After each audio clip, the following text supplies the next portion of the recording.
Think and Grow Rich by Napoleon Hill. Foreword. What do you want most? Is it money, fame, power, contentment, personality, peace of mind, happiness?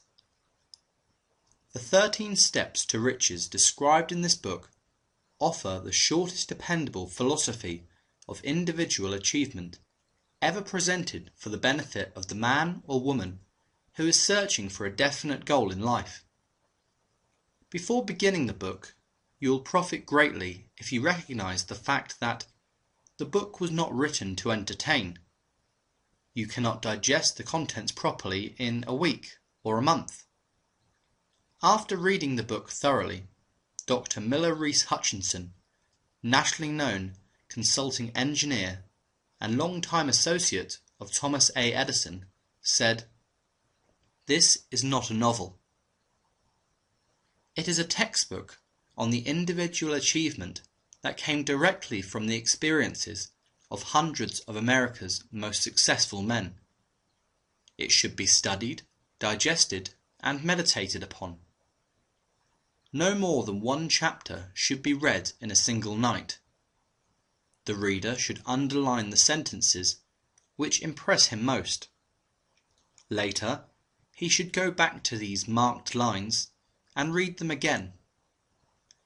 A real student will not merely read this book. He will absorb its contents and make them his own. This book should be adopted by all high schools, and no boy or girl should be permitted to graduate without having satisfactorily passed an examination on it.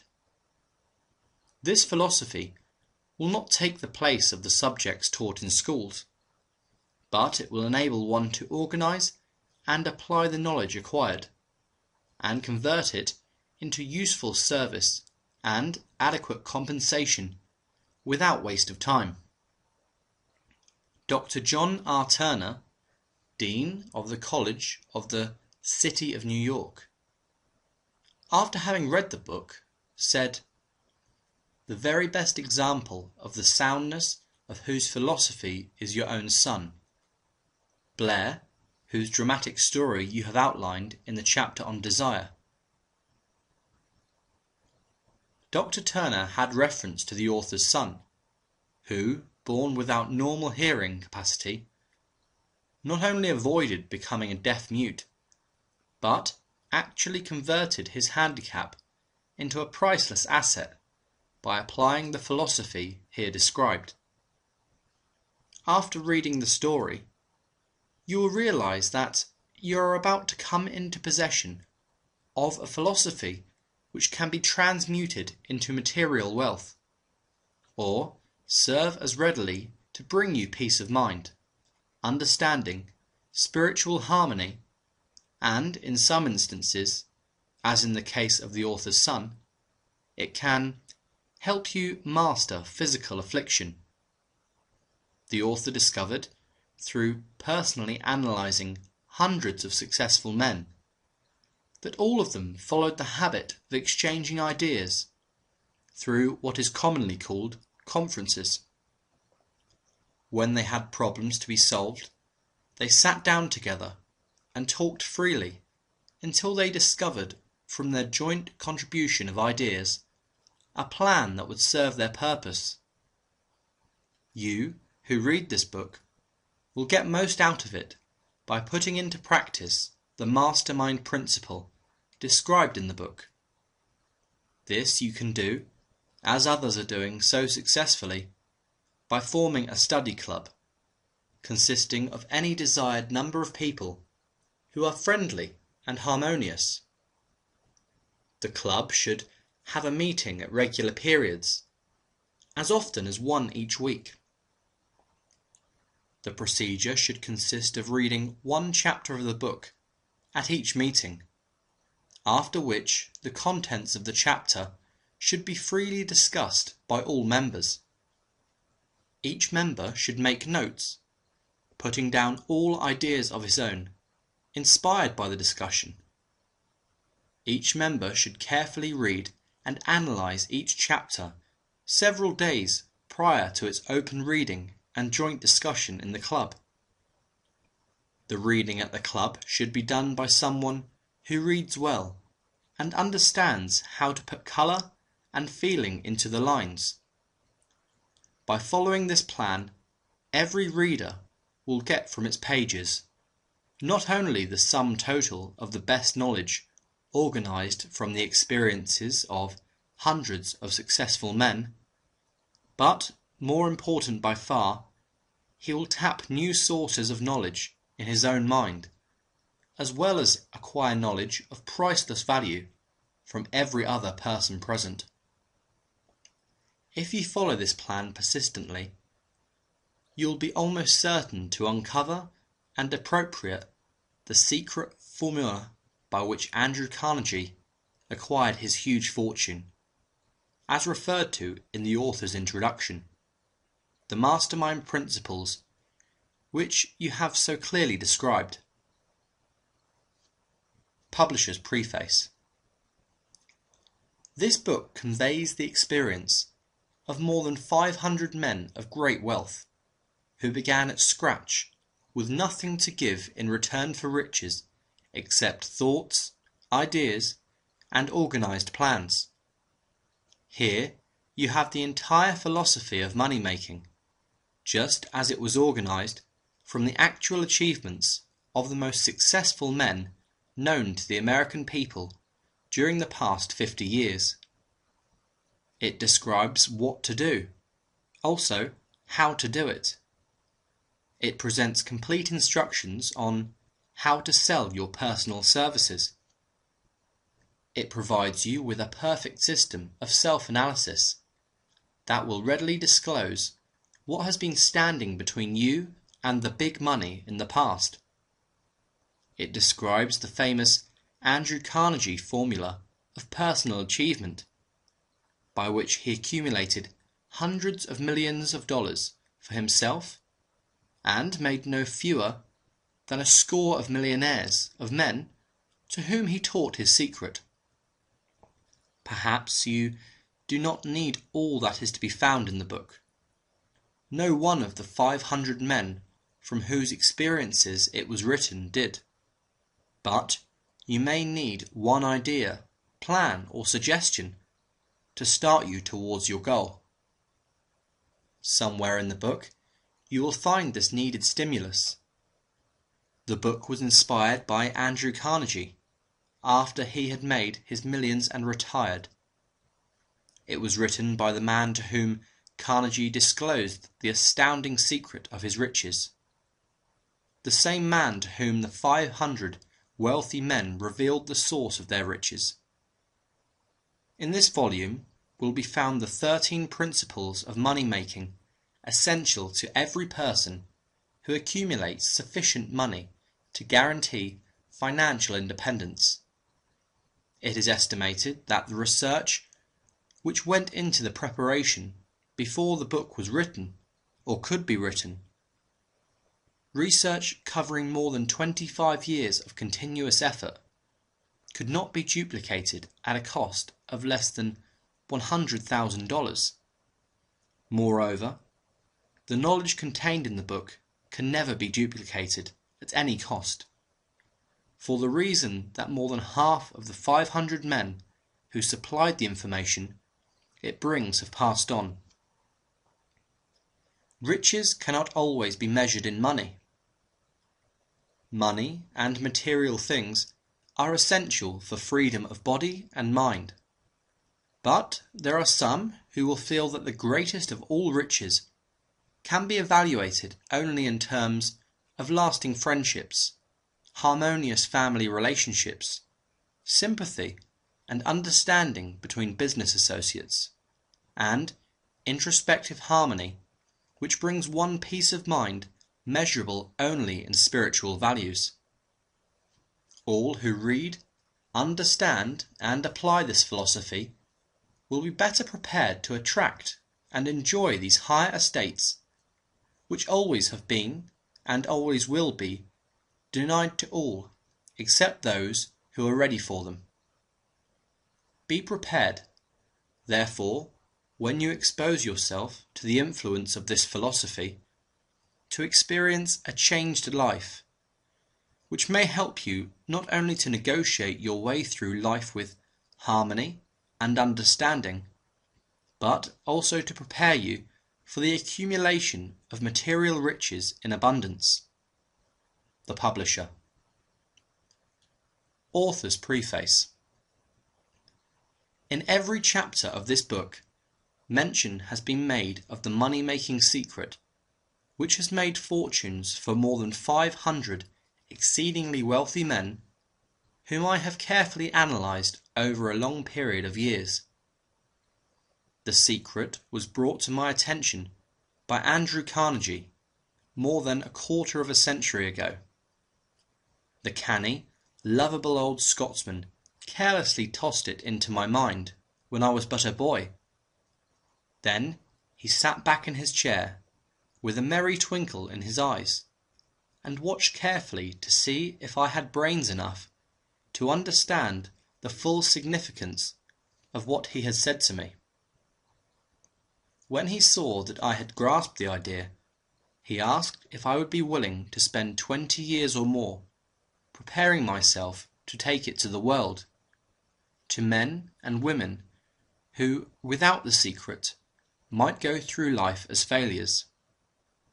I said I would, and with Mr. Carnegie's cooperation, I have kept my promise. This book contains the secret, after having been put to a practical test by thousands of people in almost every walk of life. It was Mr. Carnegie's idea that the magic formula, which gave him a stupendous fortune, ought to be placed within reach of people who do not have time to investigate how men make money. And it was his hope that I might test and demonstrate the soundness of the formula through the experience of men and women in every calling. He believed the formula should be taught in all public schools and colleges, and expressed the opinion that if it were properly taught, it would so revolutionize the entire educational system that the time spent in school could be reduced to less than half.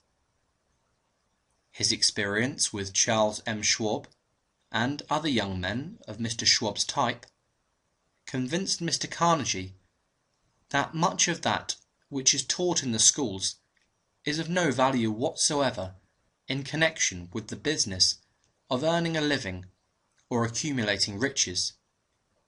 He had arrived at this decision because he had taken into his business one young man after another, many of them with but little schooling, and by coaching them in the use of this formula, developed them rare leadership. Moreover, his coaching made fortunes for every one of them who followed his instructions. In the chapter on faith, you will read the astounding story of the organization of the giant United States Steel Corporation, as it was conceived and carried out by one of the young men through whom Mr. Carnegie proved that his formula will work for all who are ready for it. This single application of the secret by that young man, Charles M. Schwab, made him a huge fortune in both money and opportunity.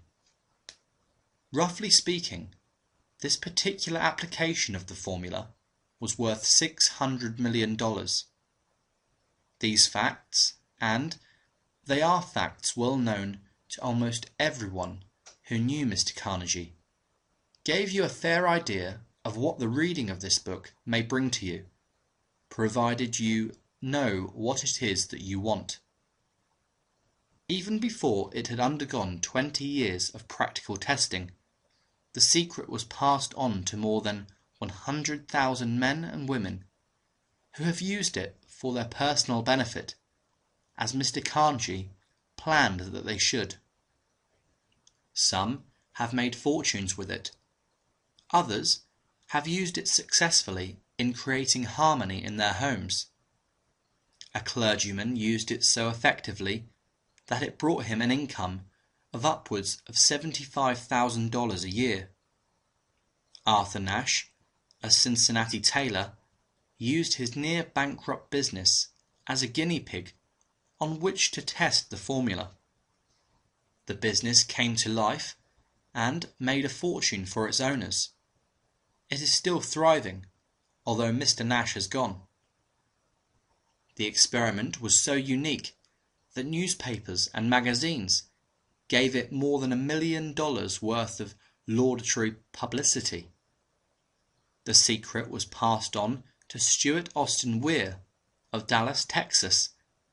He was ready for it, so ready that he gave up his profession and studied law. Did he succeed? That story is told too. I gave the secret to Jennings Randolph the day he graduated from college, and he has used it so successfully that he is now serving his third term as a member of Congress, with an excellent opportunity to keep on using it until it carries him to the White House. While serving as advertising manager of the LaSalle Extension University, when it was little more than a name, I had the privilege of seeing J. G. Chaplin, president of the university, use the formula so effectively that he has since made the LaSalle one of the great extension schools of the country. The secret to which I refer has been mentioned no fewer than 100 times throughout this book. It has not been directly named, for it seems to work more successfully when it is merely uncovered and left in sight, where those who are ready and searching for it may pick it up. That is why Mr. Carnegie tossed it to me so quietly, without giving me its specific name. If you are ready to put it to use, you will recognize this secret at least once in every chapter. I wish I might feel privileged to tell you how you will know if you are ready, but that would deprive you of much of the benefit you will receive when you make the discovery in your own way. While this book was being written, my own son, who was then finishing the last year of his college work, picked up the manuscript of Chapter 2, read it, and discovered the secret for himself. He used the information so effectively that he went directly into a responsible position at a beginning salary greater than the average man ever earns. His story has been briefly described in Chapter 2. When you read it, perhaps you will dismiss any feeling you may have had at the beginning of this book, that it promised too much. And, too, if you have ever been discouraged, if you have had difficulties to surmount which took the very soul out of you, if you have tried and failed, if you were ever handicapped by illness or physical affliction, this story of my son's discovery and use of the Carnegie formula may prove to be the oasis in the desert of lost hope, for which you have been searching.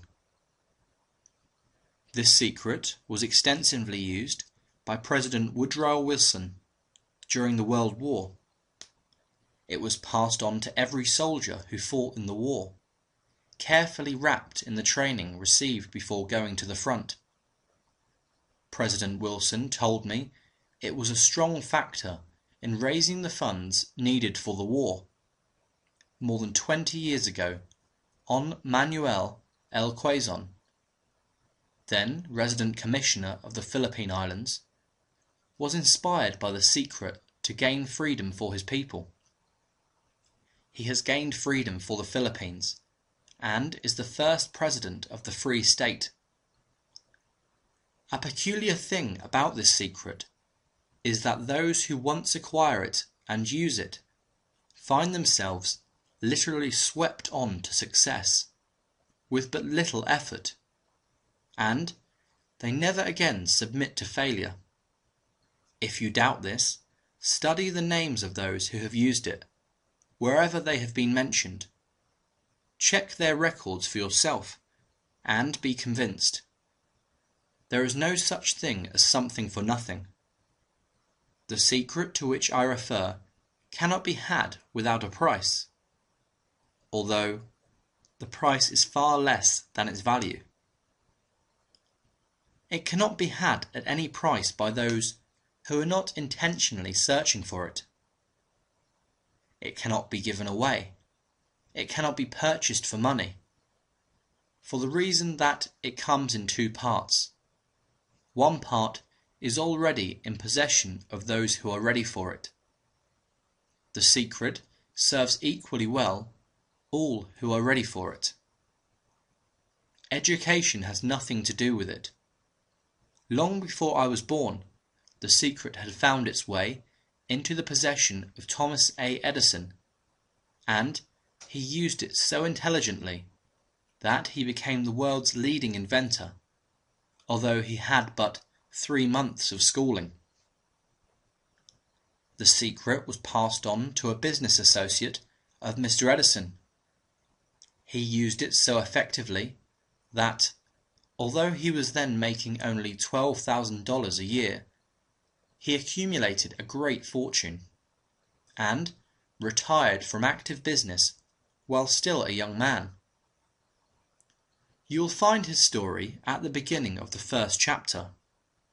It should convince you that riches are not beyond your reach, that you can still be what you wish to be, that money, fame, recognition and happiness can be had by all who are ready and determined to have these blessings.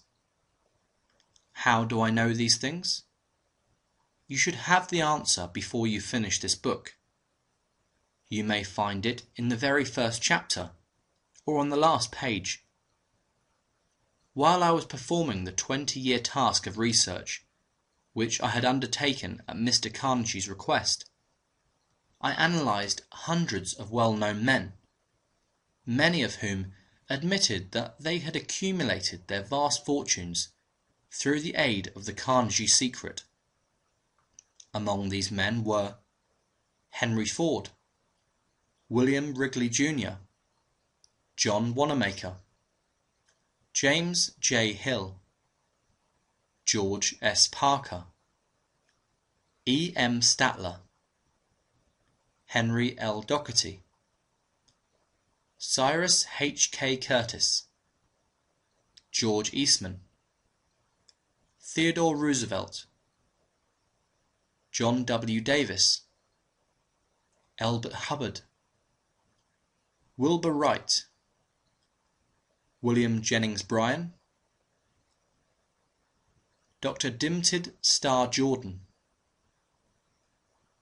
J. Ogden Armour, Charles M. Schwab, Harris F. Williams, Dr. Frank Gonzalez, Daniel Willard, King Gillette,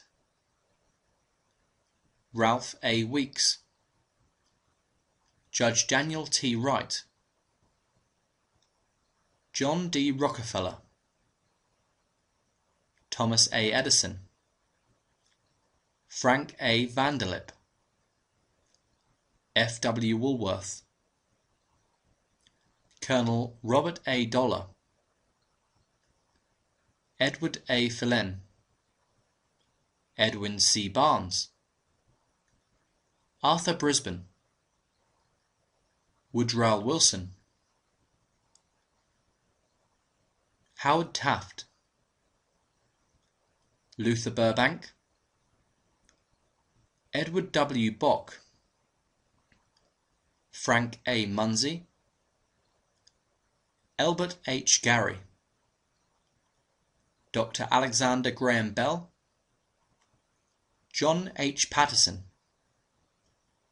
Julius Rosenwald, Stuart Austin Weir, Dr. Frank Crane, George M. Alexander, J. G. Chaplin, on Jennings Randolph, Arthur Nash, and Clarence Darrow. These names represent but a small fraction of the hundreds of well-known Americans whose achievements, financially and otherwise, prove that those who understand and apply the Carnegie secret reach high stations in life. I have never known anyone who was inspired to use the secret who did not achieve noteworthy success in his chosen calling. I have never known any person to distinguish himself or to accumulate riches of any consequence without possession of the secret.